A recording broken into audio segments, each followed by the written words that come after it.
আজকের এই ভিডিওতে আমরা দেখে নিতে চলেছি আমরা আমাদের পুরনো ভোটার কার্ডের থেকে ডিজিটাল ভোটার কার্ড কিভাবে বাড়িতে বসেই বানিয়ে নিতে পারি।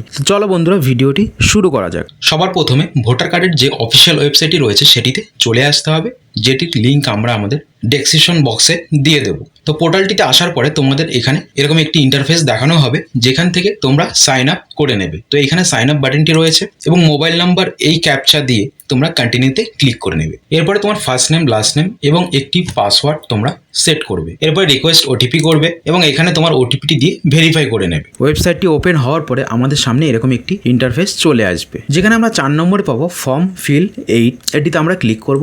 এরপরে আমরা আমাদের যে ভোটার কার্ডের নাম্বারটি রয়েছে সেটি এখানে দিয়ে দেব। ভোটার কার্ডের নাম্বারটি দিয়ে দেওয়ার পরে পুরো ডিটেলসটি আমাদের শো করানো হবে, তো আমরা দেখে নেব এবং ওকেতে ক্লিক করে দেবো। এছাড়া যদি মনে হয় যে আমাদের কিছু চেঞ্জ করার দরকার নেই, সেক্ষেত্রে তোমরা issue of replacement epic without correction এটিতে ক্লিক করবে। তো আমরা দ্বিতীয়টিতে ক্লিক করবো, যেখানে বলা হচ্ছে correction of entries in existing electoral. এটিতে ক্লিক করলে আমাদের যে ফটোটি রয়েছে সেটি আমরা আপডেট করিয়ে নেবো, অর্থাৎ এখনকার যে ফটো রয়েছে সেটিতে করে নেবো। তো এটিতে ক্লিক করবো এবং ওকেতে ক্লিক করে দেবো। তো এখানে তোমরা দেখতেই পাচ্ছ বেশি কিন্তু ডিটেলস নেই, মাত্র 5টি স্টেপ ফলো করেই তোমরা তোমাদের যে ভোটার কার্ডটি রয়েছে এটি কিন্তু ডিজিটাল করে নিতে পারো। তো আমরা স্ক্রল করব, নিচে আসবো এবং নেক্সটে ক্লিক করব। এরপরে বি কলামে আমার নাম শো করা হচ্ছে এবং এপিক নাম্বার শো করা হচ্ছে। এরপরে এখানে আমার আধার নাম্বারটি দিতে হবে, তো আধারের বক্সে ক্লিক করব এবং আধার নাম্বারটি আমরা এখানে দিয়ে দেবো। তারপরে আমরা নেক্সটে ক্লিক করে দেবো। এরপর রয়েছে সি কলাম, যেটি আমরা অলরেডি সিলেক্ট করেছি, correction of entries in existing electoral. এরপর আমরা কি চেঞ্জ করতে চাইছি সেটি দেওয়া হয়েছে, নাম, জেন্ডার,